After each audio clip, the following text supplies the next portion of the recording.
तहसीलदार, जिला बेसिक शिक्षा अधिकारी सबसे जांच कराई गई और मदरसे एकदम मानक पूर्ण पाए गए। लेकिन इसके बाद भी हमारा मानदेय भुगतान कुछ दिन किया गया, इसके बाद बंद कर दिया गया और वर्तमान समय में भी नहीं दिया जा रहा है। केंद्र सरकार का तो भुखमरी के कगार पर पहुंच गए हैं, स्थिति उनकी दयनीय है और कई शिक्षक हमारे मर गए हैं। मर गए बेचारे, मरे क्यों? जब सरकार ने कह दिया कि अब भुगतान नहीं किया जाएगा, राज्यांश नहीं दिया जाएगा, तो उनको हार्ट अटैक आ गया और मर गया और उनके परिवार की स्थिति आज बदतर हो गई है। बेचारे जो है उनका इतना कर्ज है, कर्ज के बोझ से दबे हुए हैं कि और लोगों की मृत्यु बढ़ती चली जाएगी अगर सरकार ने कुछ नहीं किया। हम आजमगढ़ से आए हुए हैं, श्याम सुंदर यादव, मदरसे के शिक्षक हैं। हम लोगों की बहुत दयनीय दशा हो गई है और जांच जो है डीएम साहब ने आदेश दिया, एसडीएम, तहसीलदार, कानून को लेखपाल साहब, अमीन साहब तक किए और खंड शिक्षा अधिकारी, जिला बेसिक शिक्षा अधिकारी सब लोगों ने किया। हम लोग समझ नहीं पा रहे कौन सी जांच कराएंगे, हम लोग को पेमेंट देंगे और हम लोग की दशा बहुत खराब होगी। हम लोग मरने की कगार पर पहुंच गए हैं, हमारी स्थिति बहुत खराब हो चुकी है। राजेश यादव बलरामपुर जिले से हूँ। मैं माननीय योगी जी से यही कहना चाह रहा हूँ कि हमारे 6 साल का बकाया का जो मानदेय है, 6 सालों का बकाया है, वो बकाया हम लोगों का अतिशीघ्र जारी करवा के और यह योजना उत्तर प्रदेश सरकार अपने स्तर से ले ले, अपने स्तर से चलाए और जो हम लोगों का बकाया मानदेय है वो जारी कर दे। हम सरकार से यही गुजारिश करने आए कि 6 सालों का बकाया मानदेय जारी करें। मैं नरेंद्र कुमार आजमगढ़ से आया हुआ हूँ, मदरसा आधुनिक शिक्षक हूँ। मैं जो है मदरसे में आधुनिक विषय पढ़ाता हूँ, हिंदी, अंग्रेजी, गणित विज्ञान, सामाजिक विज्ञान। और जो है 6 साल हो गए, 6 साल से ऊपर हो गया पढ़ाते पढ़ाते आश्वासन पर आश्वासन हम लोग केवल पा रहे हैं। जो हम लोगों का मानदेय सरकार जारी नहीं कर रही है।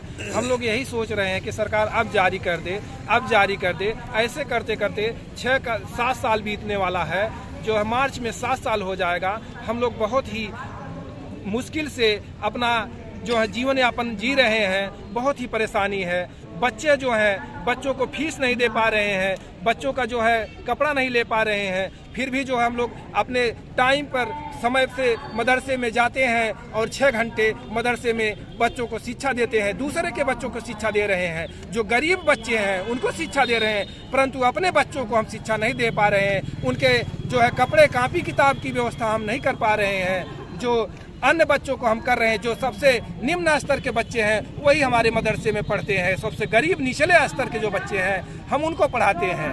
सामाजिक विज्ञान आदि विषय हम लोग पढ़ाते हैं। हमारा नाम सद्दाम हुसैन है। हम जिला जौनपुर से आए हुए हैं।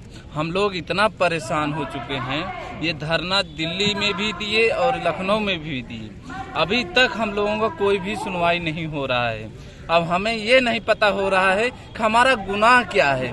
हम यही बच्चों को पढ़ाते हैं, छोटे बच्चों को, इसलिए हम लोगों का पेमेंट रोका गया है। अभी तक किसी संस्था को इतना पेमेंट नहीं रोका गया है जितना आधुनिकीकरण टीचरों का रोका गया है, जबकि देना चाहिए सरकार को। हमारी गुजारिश है कि योगी आदित्यनाथ हम लोगों को पेमेंट जारी करें, दें और अच्छा हम छोटे बच्चों को भविष्य बना सकें। मैं जमीर अंसारी कुशीनगर से बिलोंग करता हूँ। जब भी बाबा बुलाते हैं हम लोग इनकी एक आवाज़ पे आते हैं। हम लोगों को बहुत व्यवस्था करके आना पड़ता है। बहुत शिक्षक साथी हैं, पैसा की वजह से नहीं आ पाते हैं। विदाउट टिकट आना पड़ता है। डर लगता है हमको कोई पकड़ न ले, बीवी बच्चों को डर रहता है, इससे होता है। और जोगी से यही हम निवेदन करेंगे, जिस तरह एक जंगला में लाइन होता है, इसमें एक कड़ी कमजोर हो जाएगी तो चोर या विदेशी इस रास्ते से अंदर जा सकता है।